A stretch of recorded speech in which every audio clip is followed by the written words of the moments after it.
Welcome to Change the Narrative. I'm your host, JD Fuller, I'm Susie Younger. an African American licensed psychotherapist. I'm also a licensed therapist. We talk about the isms, we talk about the phobias, anything that marginalizes and oppresses. As a white woman, I ask the questions white people are too afraid to ask. Everything we are not and everything we are is because of fear. Through a mental health lens, Susie and I will have difficult conversations with celebrity guests, political activists, and everyone in between. Our mind will tell us whatever we want to believe, but the truth lives in the body, and that's where change occurs.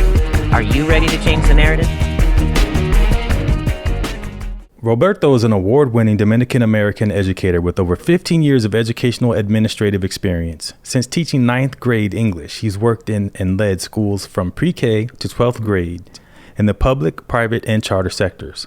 He has brought innovative leadership ideas to revamp school cultures in order to meet students' needs and help them improve. His work is characterized by a passion for supporting young people, prioritizing social justice, and a dedication to excellence.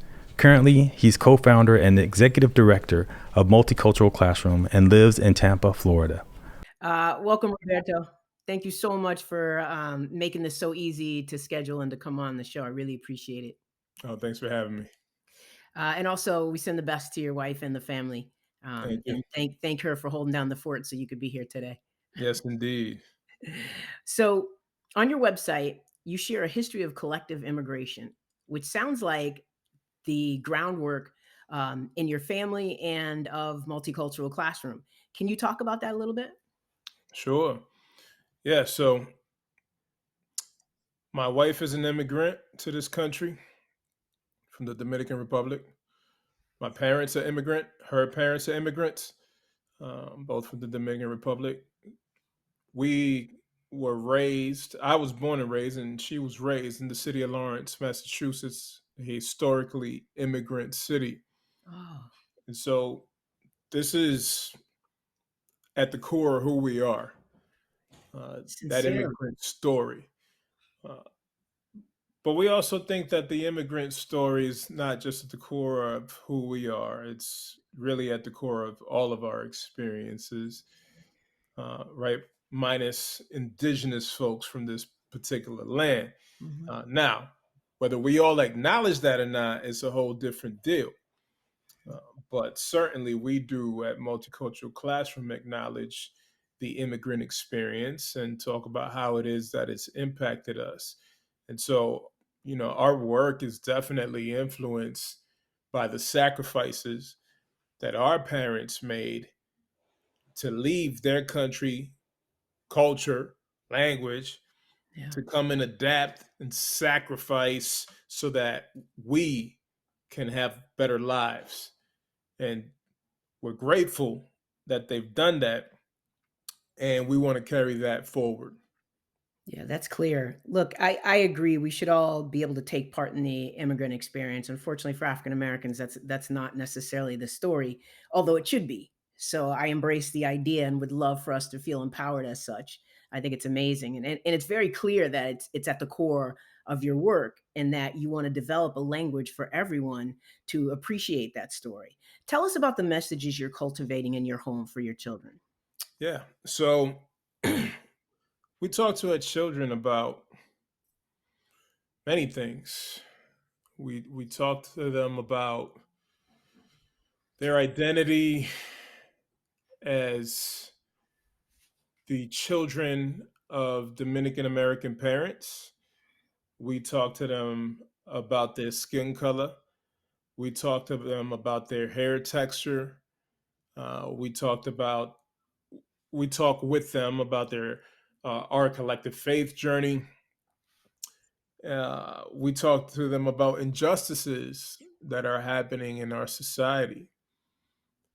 We talk to them about politics, even when we don't want to, because sometimes that conversation makes its way to us Mm, through them.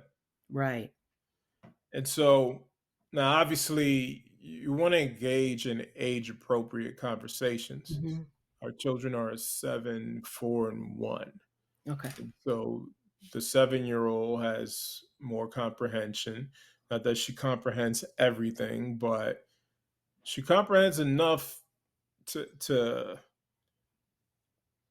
start that dialogue and go as far as her understanding allows her to go. Right. The 4 year old, not quite there yet, but there are some things that are on his level Mhm. that we do talk to him about. Because we know, and the studies have showed, even at a young age, children are developing their understanding of differences. Right. Um, Children are developing and demonstrating biases, right? They might not have that language, but it'll manifest in different ways. We think about the doll experiment or things of the sort, right? Or Mhm. blue eyes, brown eyes, so on and so forth. And so we're not afraid to engage in those conversations with our children, and we think that doing so better equips them a- as they continue to navigate through their own experience. We're giving them language, we're giving them tools, we're giving them the resources to be able to talk about these experiences that are relevant to them, and to do so in a way in which they're knowledgeable, to the extent that their young minds, um, permits them to be, right. Right. And Right. so I think sometimes we undervalue how much Yeah. children know, Absolutely. or how much they're able to understand. Maybe because we're afraid of. Well, yeah, I do think for a lot of people, it's really fear. It's Yeah. uh, their fear-based response paralyzed them from engaging in courageous conversations with their children, whether it's courageous conversations about race or other topics and other intersections. You bring up two things. One is the idea that parents panic as their kids start to get older because they want to force all of this education, sort of separate from the idea of the fact that your children have been watching you the whole time. Like you're saying, they're absorbing the lessons in real time, and it's already been laid, kind of the values and the important messages you really want them to get. It's already internalized through the process of just being around them and them watching you as, being their role models and their primaries. So I love that idea that you're having these conversations at a young age that's developmentally appropriate. I think that's just so on point from a mental health perspective as well as a developmental educational perspective. The second thing is, you reminded me of a story when I worked in a private school, pretty predominantly white private school, and these elementary school kids were playing. They were playing with dolls, and I guess the black child said that they were going to be something that was like the leader of the household, and the white child told her she couldn't be. Mm. She had to be the housekeeper. And that was about, man, that's like what, 25, 30 years ago? And so that you bring that up now, it's like it still exists. This idea that that time has passed is not at all true. So I just think it's so important that you're giving them images and messages and value who they are now in this place and time. Yeah, it's unfortunate that it does exist and it's real. And that's why we do the work that we do.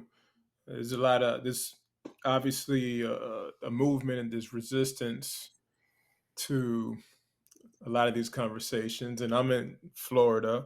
Prior to this, we were in Texas. These are interesting states Mhm. to be doing the type of work that we do.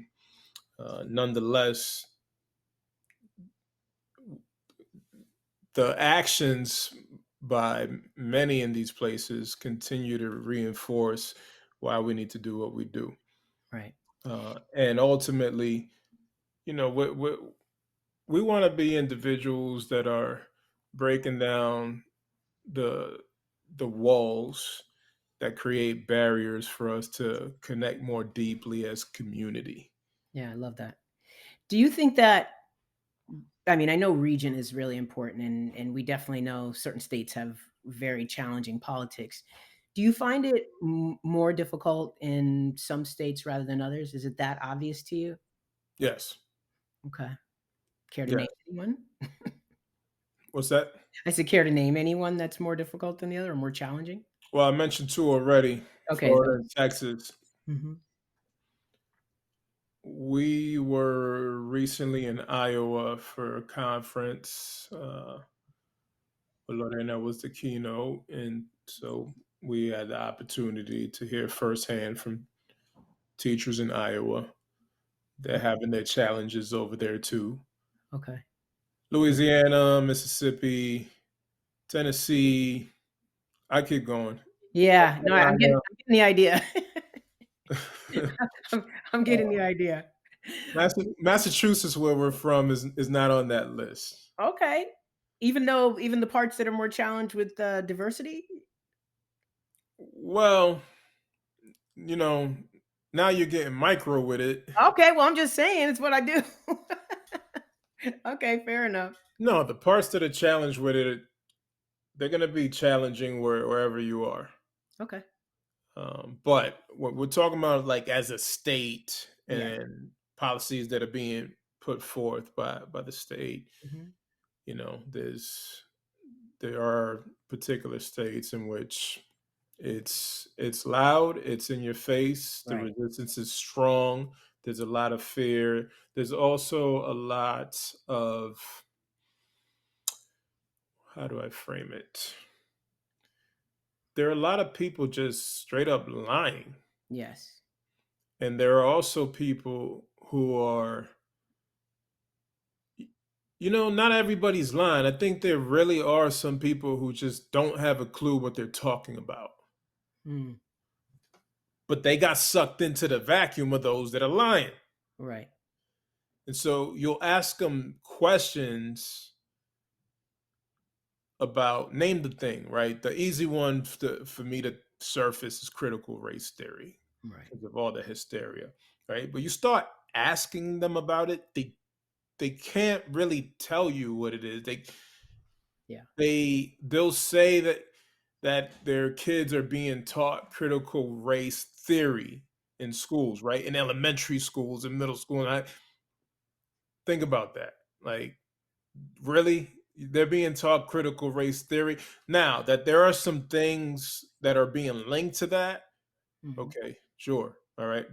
But name those things. Talk about that. But let's not start making stuff up Mm.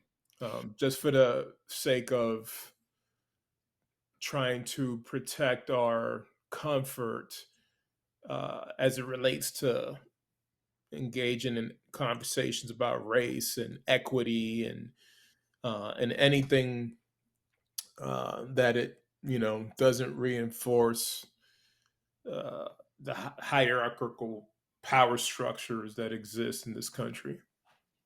So you led into this next question I'm going to ask you, and just give me a second to set it up. So the way I was thinking about it is like you have two different challenges, two different realities. I mean, you have many challenges and I'm sure many barriers, but you have two different realities you're working with. On one hand, you don't want to alienate the people of which you speak, these who don't know and need the education to know. On the other hand, you have the global majority who is working now within a context of being tired. We're tired. We're tired of people not knowing. We're tired of the anger that's fueled by the fear. We just have no more patience for it at all. And depending on where they are in their own racial identity development, you have to balance both of those realities. How do you do that? How do you consider that in your programming? Yeah, that's a great question. I We try to approach it in the following manner. I worked at a school several years ago where I served as director of multicultural affairs and community development, St. John's Prep in Danvers, Massachusetts. Hmm. And I was the first person in that role, 26 years old. Wow. Yes, wow, because I was young Hmm. and I also didn't really know what I was doing. Um, but I had enough courage to allow myself to fail It's beautiful. and learn along the way and get better. And as I got better, the programming got better, and I was able to better serve others and train people, so on and so forth. Anyways, The reason I mentioned this school and my experiences at a school is because I recall one of my colleagues, I was in the administrative leadership team, the senior academic team. And one of my colleagues always used to talk about the third, a third, and the third. You got a third of the folks that are supporting what you do, they're allies in the work. Hmm. You got a third of the folks that are resisting, and their voice of resistance is strong. But then you got a third in the middle. That's the group you want to target. Mm. The folks over here, that third that's resisting, their minds are made up. It's going to Okay. be hard to undo that. Can be, but to your point of us being tired, that's not where you want to channel all your energy. Hmm.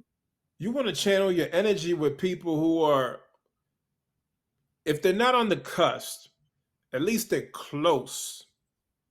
They're open, right? Because when you're open, then you could process some things that perhaps you did not consider previously Okay. if you come into it with the open mind, right? We all should come into it with an open mind. Now, we might not agree on everything at the end of the day, but we can't even start the conversation if we don't come in with a willingness to remain open to hearing things that challenge us, open to experiencing something different, open to seeing things from a different lens. And so we try to lean into our work by maintaining that understanding that it breaks down to a third, a third, and a third. And we want to focus on that third that's in the middle and move them forward. That's great. You know, I'm gonna let me. I'm just switching questions in my head, but you got me thinking. But I want to share this meme that I've seen, and I want to get your response to it, and then I'll ask the other question. So it says, if anti-racist and anti-bias education was the standard, and parents and caregivers were explicitly teaching children not to be racist, those children couldn't get radicalized, quote unquote, from posts or websites online spouting hate speech and inaccurate history. You agree with that? I'll be honest with you, that was a long statement. Okay, let me do it again. Let me do it again. If anti-racist and anti-bias education, basically what you all are about, was the standard, not called critical race theory, but the standard, and parents and caregivers got on board and they were explicitly teaching them not to engage in racist values and belief systems, those children wouldn't get so-called radicalized, which is the new language of the extreme who want to kill people. Radicalized. That's the language that they've grasped onto. And so they wouldn't jump on to that if they just saw some things on some websites or listened to Tucker Carlson. They wouldn't be so inclined if they had this base as the origin of their understanding, as the core of their understanding. I mean, it's essentially what you all do. I think that having the base is more beneficial than not having the base. Mm, Now, do I think that it would absolve all evil? No. yes. There's a lot of evil in our world, right? It Yeah. persists, it's real. But I've seen not only firsthand, but historically, we've seen people that have projected their evil thoughts and evil actions towards particular people groups that have changed over time. That change may have come with a particular experience. That change may have come with more understanding through their obtained knowledge. That change may have come through their proximity. Brian Stevenson talks a lot about the notion in proximity, right? And that's a lot of what his message in Just Mercy was about. And so it wouldn't change everybody, but I certainly do believe it would be a lot more beneficial for our society if we were operating from that base. I appreciate that. So, what do you think is the most important message for teachers and administration to know about not only the immigration experience, but the anti-bias, anti-racist experience that can show up in their classroom? Without their awareness. Yes. So, sorry, but I want to come back to, because you mentioned the immigration experience, I want to come back to how we started the conversation. Okay. And you had mentioned about African American folks not having that. And so I, I want to just contextualize what I was saying, because I mentioned indigenous folks with this land, but I didn't want to get into a, a conversation that would take over this whole episode. Hmm. Uh, but I think black folks in this country, right? If you track migration patterns just in this country, right? Right. And you think about a lot of families that left the South to go up north, to go to all types of places, whether you're talking about Detroit Right. or Massachusetts, New York, so on and so forth. Like, so to me, when I think about the black experience in this country, and I think about migration patterns, that's partly how I think about it. Got it. Because I think there's a lot of nuance there, there's a lot of Mhm. history there, there's a lot of richness. When folks could find you're not tracking your history and heritage to uh, African territory, fine. But when you track it to your family's history in Virginia and North Carolina and other states, and are able to share some rich history that's there, to me that's also important to talk about. Yes, I appreciate that. Now, to your question, most important thing. I think the most important thing is to continually commit to affirming the identities of the learners. Mm, In affirming them, challenging them to con- to research and share their experiences, their histories, and doing that simultaneously, as in we're also researching and sharing our own and theirs. Why do I say our own and theirs? Even white folks in this country, many white folks, are not necessarily fully tapped into their histories, yeah, absolutely. not fully tapped into their ethnic background. Hmm. I think that's an important thing that white folks need to wrestle with.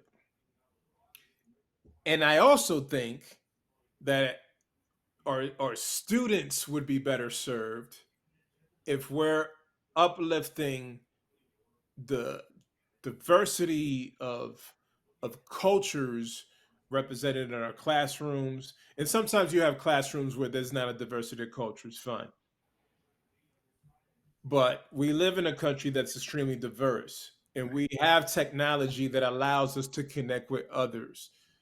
And so the affirmation of identity, but also the encouragement to celebrate the identity of others so that we learn to appreciate other people and the differences that they bring to the table, right? Right. Some folks view the word diversity as a, I don't know, it's almost like diversity for some words, it's like, for some folks, it's like a cuss word. Right. When it's when I wish folks would just look at that and understand, like, no, when we're talking about diversity, we're talking about differences, and we all have differences. We all bring differences to the table. What are your differences? Let's hear it.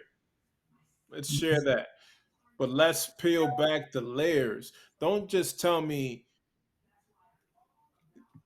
Tell me about who you are. Tell me about your family. Tell me what your understanding is. Are there multiple languages in your family's heritage? What are the ethnic cultures in your heritage? You know, what can we learn about you that we could celebrate with you? And so I love to see more of that. And that's a step one, right? Because what I see is we have a lot of young people who don't feel that they are celebrated. They don't see themselves reflected in the curriculum. And in many cases, they also don't see themselves reflected in school leadership and school staff. which is incredibly important. So you said a whole lot there, and I agree with it all, including I love that you clarified the migration pattern of African Americans. I think that's incredibly important to consider in the idea and the concept of talking about migration. Secondly, you know, I teach therapists that you need to know about your client. You can't act Mm, like you and your client are the same. And that's what mm. you're saying with teachers. You can't come in and see your client, your class as a Eurocentric base. You Yes. have to look at and what's so interesting about that to me is that, you know, European culture, Eurocentric culture is so individualistic. Yet when it comes into a classroom, a space that has diverse faces and cultures, immediately they go to everybody should learn from this base, which is Mm, interesting, right? Because it's a contradiction. mm. It's like for being so individualistic in life, in your own journey, but then when it comes to a space that holds others, all of a sudden it's like, oh no, the learning is all the same. How does that make sense? It's so what you're saying is to consider your audience. Absolutely. So even even if you didn't commit to, in this case, let's talk about math. Fine. Let's say we continue teaching math the way we do in this country. But what if we presented opportunities to expose our learners to different ways of knowing math? So, for example, in this culture, they teach math this way. Now, I'm not saying like, oh, we're teaching math like that the rest of the year, but we don't even stop to allow our learners to consider that, oh, there's different ways of learning math. Right. I've been, there's a newsletter I'm subscribed to, Urban Intellectuals, and Yeah. they're having a math session for parents next week Okay, great. to get into, again, a different way that math can be taught. I I might show up to the session if it works with my schedule, just so I could see, just so I could be exposed to something different, right? Because I would even, not just for myself, but I'd love to talk to my kids about that. Keep in mind, I'm not a math person, but I value different perspectives, different cultures, different ways of doing things, even if I don't necessarily commit to doing it like that, you know. At Yeah. this stage, the Right. way I learn math is the way I learn math. Right. You know, again, not a math person, not good at math. So I would love for our school leaders and our teachers to lead with curiosity, Mm, yes. especially in those areas in which they may feel some discomfort. I would say that's okay. I agree. I wrestle with that discomfort. Yeah, like, that discomfort is your problem, not the kids. Sit with Absolutely. it, sit with it. And we all have discomfort that we have to sit with, right? Right, Every day. There are situations that we walk into and we're like, hmm, this feels uncomfortable. right. But this is the situation. Let me learn how to navigate through that. And so I'm sure that our school leaders and teachers lead with curiosity in many areas. And there's some areas, especially when we're talking about the anti-bias, anti-racist work that we engage in, there's there's room for growth.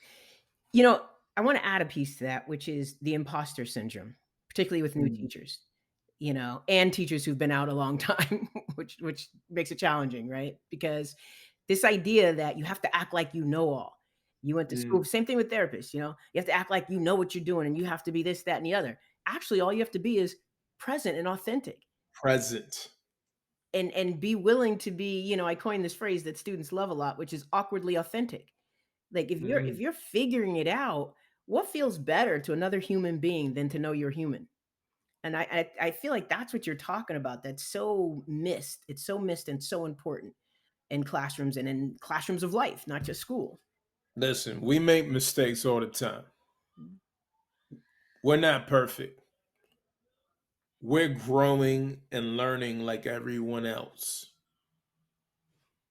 Now we're engaged in this work, so we're on our where we're at in the spectrum of this anti-bias, anti-racist work. But we also didn't just show up and get there overnight.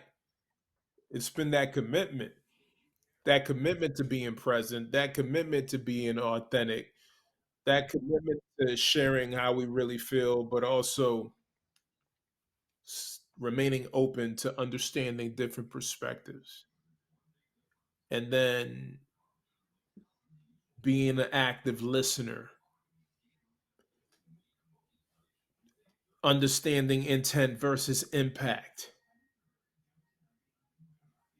trying to meet people where they're at, and doing so in a manner in which we challenge and encourage. Mhm. And so, nah, you don't have to show up knowing everything and being a master of this work that we engage in, because guess what? Tomorrow's going to be different. Mhm. Tomorrow, something else is going to happen. Things surface, things change, things evolve, right? And so we just need to remain learners. We need to stay hungry to grow. We need to be in proximity with one another. We need to engage in experiences in which we're taking the time to reflect and share out. To me, some of the greatest growth that I've experienced has been working with others, processing different scenarios, reflecting together, and being given that space to share in authenticity. And so I wonder what it would look like in our schools if we created more space for people to reflect, to process together, to share out, to lean into this work, to lean into the discomfort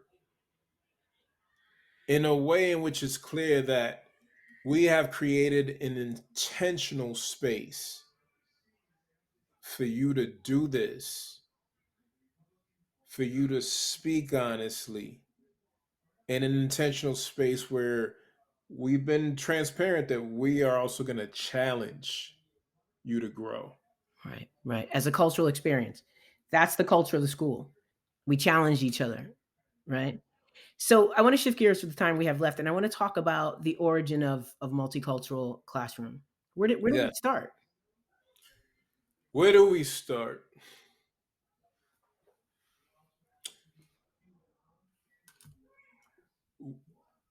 Lorena and I, we worked in schools for a long time. Lorena as an English teacher. I started as an English teacher and transitioned into school leadership. Okay. So I was in administration in different roles for years. Director of multicultural affairs, assistant principal, lead principal, all the roles. We we thankfully had enough opportunities in different places to experience some things and consider how it is that we could potentially fill a gap in the areas that we felt schools were falling short. We got to a place where we didn't just want to complain about the issues. Mm. We wanted to be part of the solution. And so, in our transition from Massachusetts to Texas, we started to develop this idea of us doing our own thing, serving as consultants, uh, bringing our talents forward, doing publications. Simultaneously, Lorena and three other powerful women created a hashtag movement, hashtag disrupt text. Oh. And that really took off. And as a result, also brought some attention to multicultural classroom. So there were things that were developing simultaneously, but we never were able to get it to the next level because when you're working full time, Yeah, right. it's hard for you to for your business to take off if you're not fully invested in it. Um, in the past couple of years, things change due to the pandemic, and that allowed us to really make some decisions where we were going to take a leap of faith and say, you know what, it it's now or never. If we're Wow. really going to be about multicultural classroom, we got to go all in. But to your question, this really came from that gap of professional development experience, meaningful professional development Mhm. experiences, the gap we were seeing in terms of strong school leaders, the need we were seeing for teachers to receive some support that would expand their toolbox and give them more confidence, give them uh, an approach that can meet the needs of their students. And so, with that, uh, we decided to self-publish. Lorena wrote she wrote the anti-racist teacher reading instruction workbook. We said, you know what? Let's self-publish it. Mhm. See what happens. Mhm. We did so. Took on a life of its own. Opened up more opportunities to for us to serve schools and districts and other orgs. Then Heinemann Publishing became interested in Lorena publishing a book through them, which she did, Textured Teaching, a framework for culturally sustaining pedagogies. And CSP, culturally sustaining pedagogy, that that came from Django Paris. So, the work Lorena did there was influenced by Dr. Django Paris, who's also a mentor and friend. And so we've just been fortunate enough to have a diversity of educational experience in terms of professionals, but also to have each other and have a good network of support around us who encourage us to move forward with this idea of multicultural classroom. That's amazing. That I mean, I just have such a smile. How you both just came together, figured out, and pushed forward. That's amazing. Really, congratulations on your success. Look, Thank you. I just want to thank you so much for coming on. I obviously, if you hadn't noticed, could talk to you for a whole other hour. But instead, I'm really hoping you'll come back so we can talk about it some more because I think there's a lot more to explore. Please tell everybody where they can find you all. Yes, absolutely. And we'll have to have Lorena on at some point Sounds good. also. Great. I'd love that. So we could be found at Multicultural Classroom across all platforms. Our website is multiculturalclassroom.com, where you'll find plenty of resources. Some of them are free because we want to be able to bless people. We want to be able to support people. So you can go and subscribe to the website, access some free resources, teaching guides, posters, so on and so forth, videos of me sharing my poetry. I should also mention that I am working on a young adult's poetry book, Wow. Blueing Tears. My editor got me stressed, but I'm going to work through the feedback and we're going to make it happen. Multicultural Classroom, Instagram, LinkedIn, Facebook, TikTok. We're most active on Instagram, but you could find us on the other platforms, including YouTube. And certainly, we have the podcast, Our Classroom, Mhm, where we talk about education, but not just the four walls of the schoolhouse. mhm. We talk about education and our journeys through education and how it's impacting us and how it might relate to what happens in schools. Mhm. So it's been a pleasure to be on and appreciate the work that you're doing with Change the Narrative. Continue to push it forward. You've had some great interviews and wonderful guests who are very insightful. So salute to you. Thank you. Always want to give the flowers where they're due. And not everybody's committed to presenting all these topics that you've been presenting around social justice and mental health. These are necessary conversations in all of our communities, Absolutely. regardless of how you identify. Mhm. So, thank you for what you're doing, all of you who are uh, part of this group here, and part of this platform. And I appreciate the time to share with y'all. Well, I received that wholeheartedly, and thank you so much. I'm gonna give you the final word as we take it out. What would you like to say?